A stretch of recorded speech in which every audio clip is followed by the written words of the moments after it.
Chairperson of the session, Mr. Anil Sinha, my friend Purushottam Sharma, Major General Padhi, ladies and gentlemen.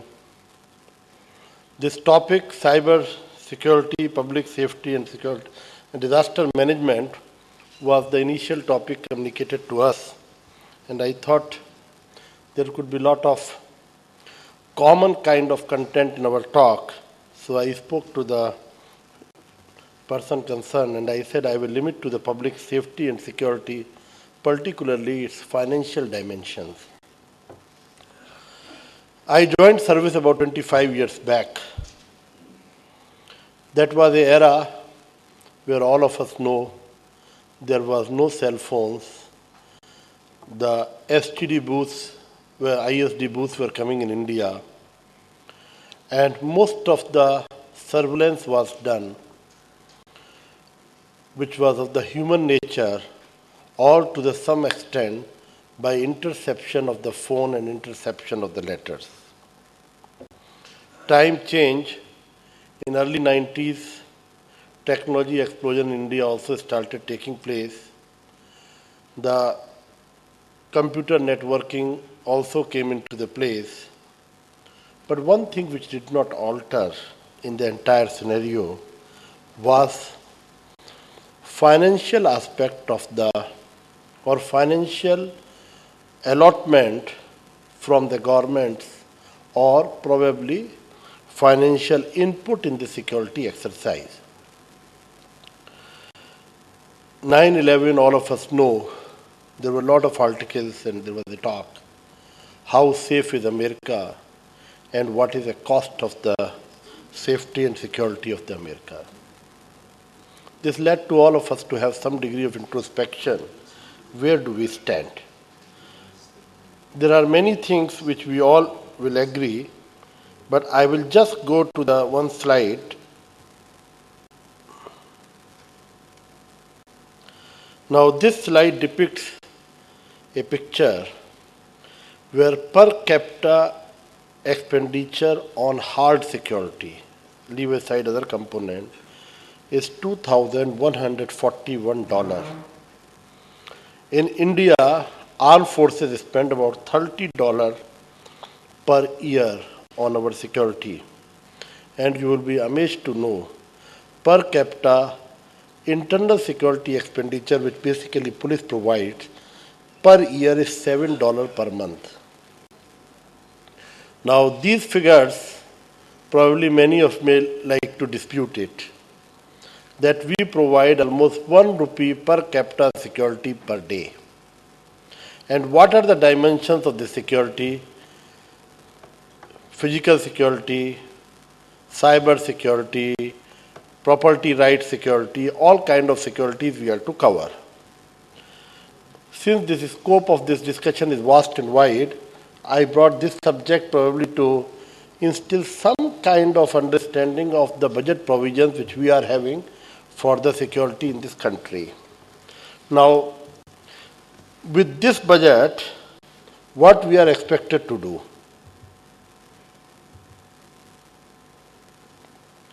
We have to prepare ourselves to have a response plan, train employees, share information between organizations, review the evidences, incident management system we should keep in the place. We should have a preventive mechanism of all kind of crime, which is probably governed by 980 statutes in this country. Detect and minimize the impact of the security breaking attacks. We should have the scope of incident and know what all could be the angles related with that incident, and then we have to respond on a real-time basis. These are all the requirements for a country which is crossing probably 120 crore population. This all has to be done.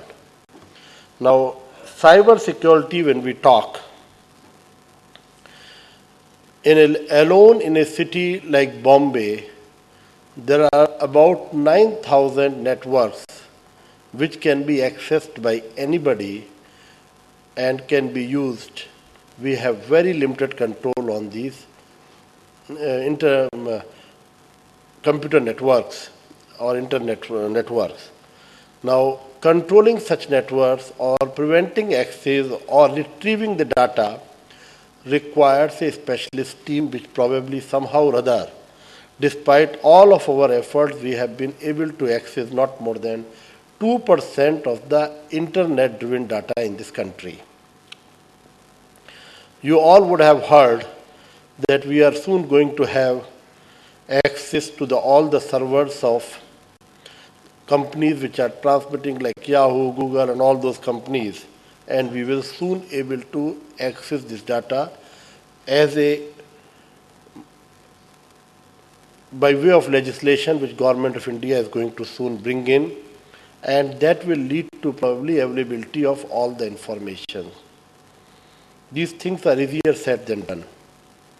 Unfortunately, if you go by the 9/11 report which Americans with a lot of diligence prepared, and they had a lot of action taken plan after the report, they said every data was available with us, but we could not utilize the data for identification of the persons who are likely to impinge on the security system of the US. As a follow-up measure of this report, consultants were appointed. Their job was to retrieve these data, analyze it, and give into the actionable form to the security forces or the various agencies involved in this task. Despite all this, the recent assessment which I had the occasion to meet the FBI director, he said 30% of the data we have been able to analyze.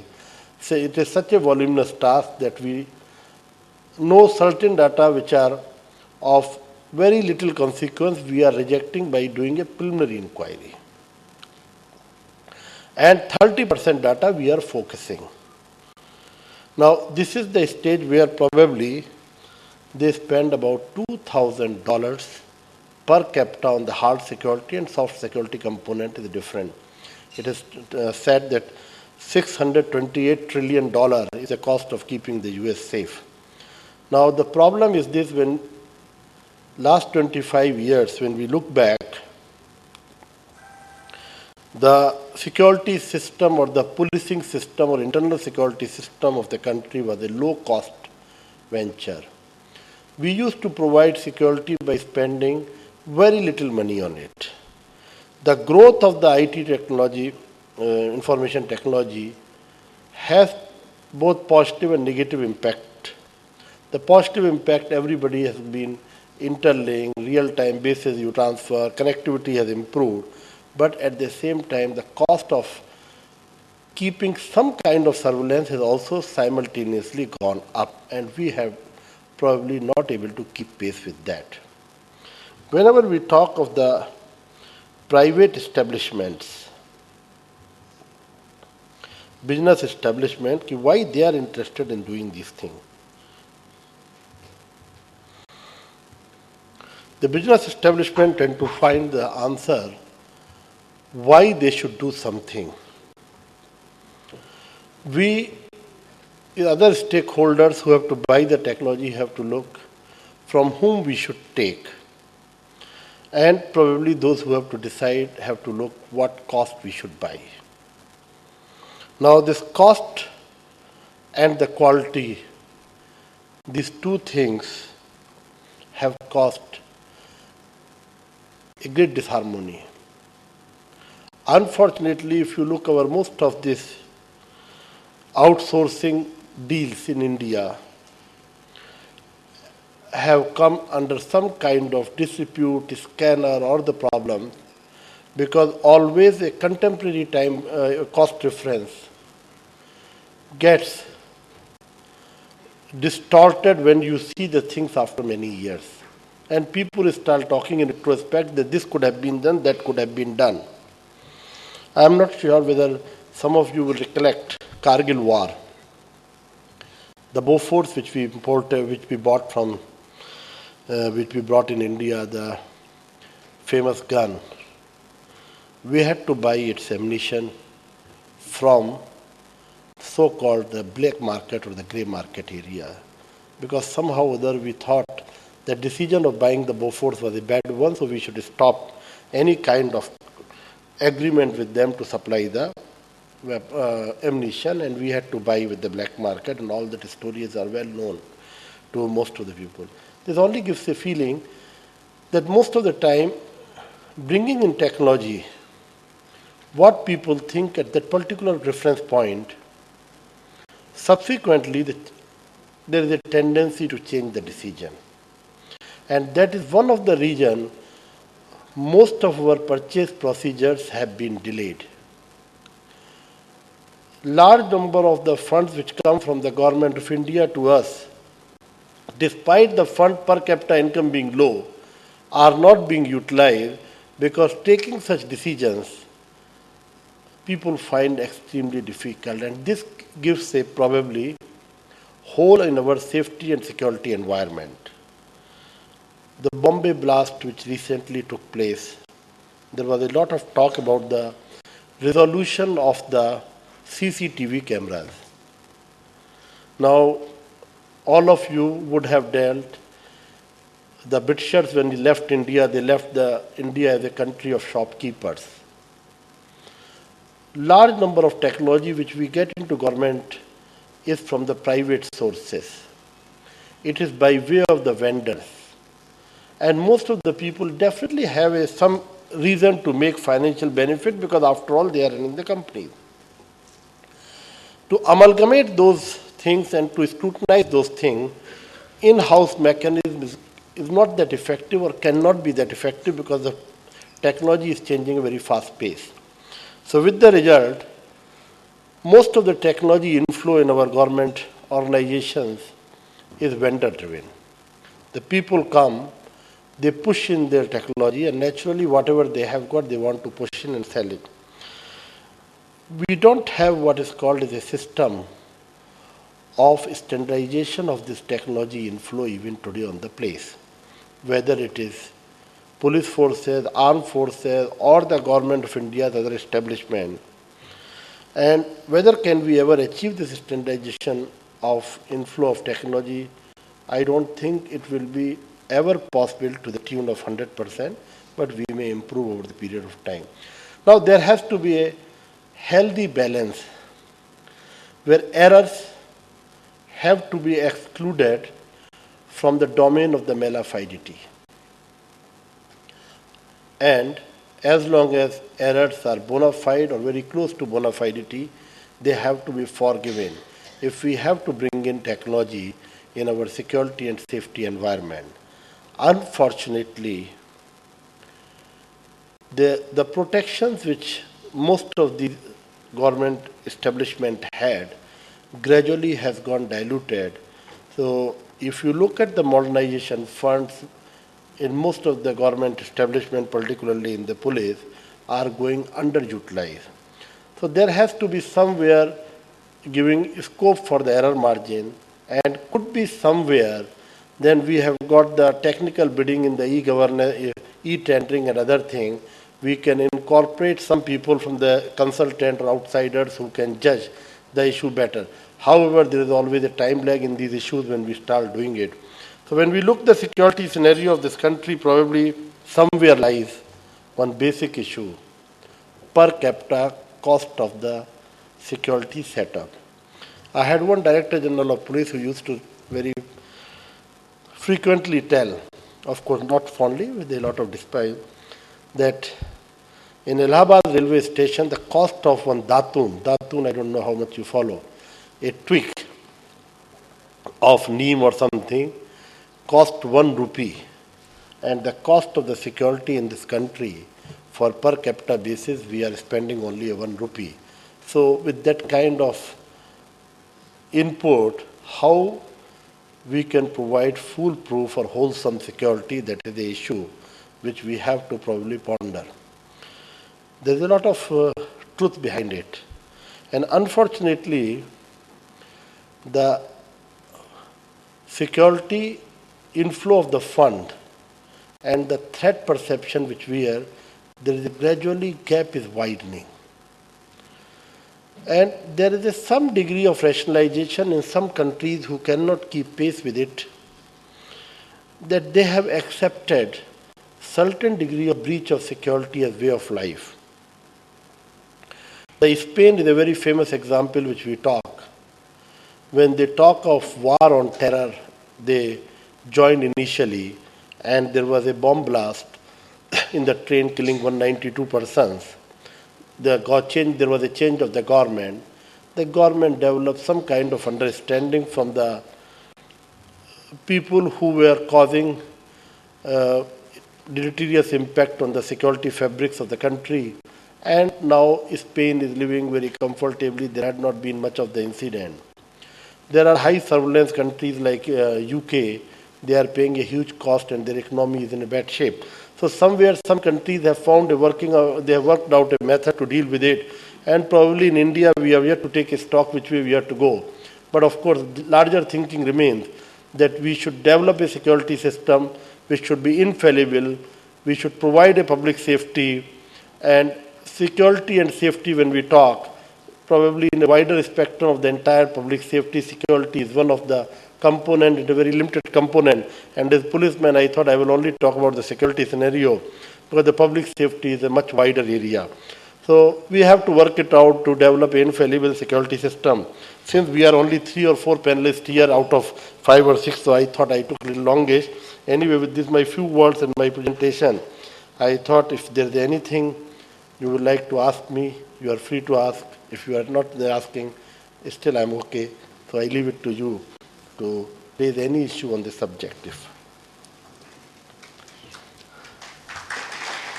So, nobody's...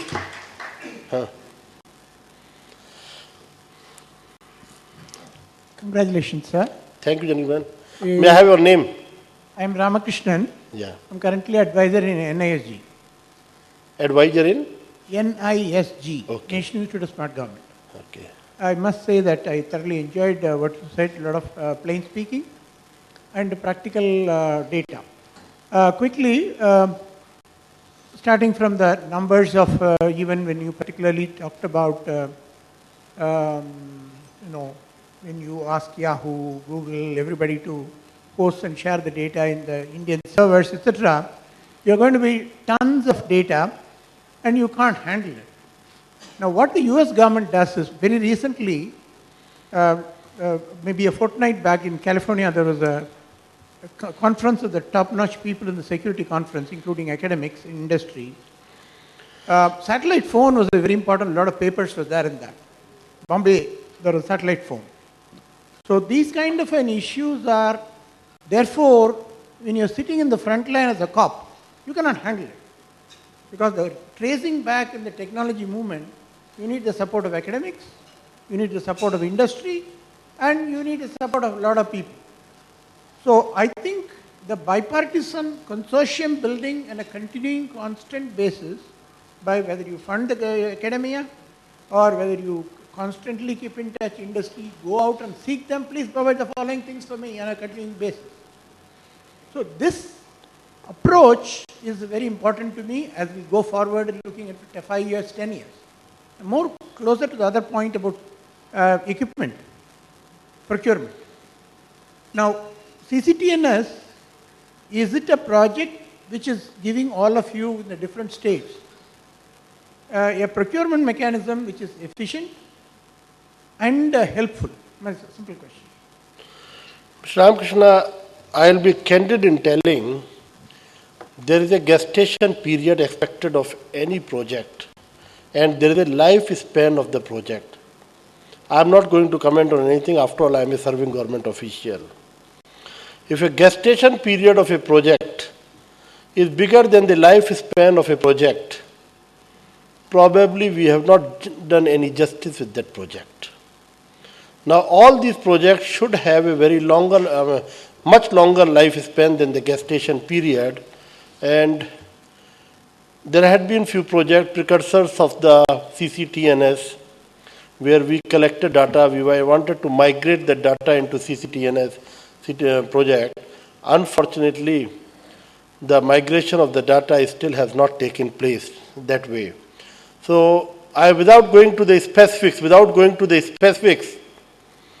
I will say one thing, that the technology lifespan is too short and the cost is too high.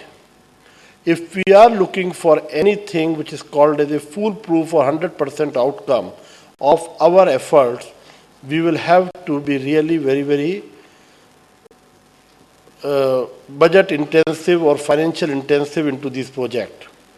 In case if we are going to have a compromise approach, that yes, I will give bare minimum, I will define a bottom line, I will not look for 100%, probably better methodologies can be worked it out. Now you look, all these technology which we see have got a span of 5 to 10 years.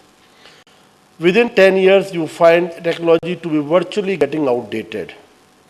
And most of the computerization program which in India have taken place in government establishments, they have remained only the program. The retrieving of the data and using those informations had been done on a very, very limited basis. This is my frank confession and admission before you. Many of you will know it, many of you know it, and many of you will agree with me. But some who do not agree with me, maybe they are too modest. My name is Avitosh Tripathi. I am from CMC Limited. I look after e-governance industry practice. And I must compliment you for the keynote presentation because it shows us certain things which are not easily visible to us. And to this extent, what I could understand was that our per capita expenditure on security is very, very less. Be it military or be it internal policy. And possibly we cannot afford to go to the kind of per capita expenditure which the next guy is making, which is China, which is something like $75 to 30 of ours. It is a luxury which we cannot afford. And if that is true, then the resources which are available to us are that we work for a smarter ways. And that is where I find that adoption to smarter ways, and IT is possibly one of the smarter ways, there could be many other. Adoption to that is very slow.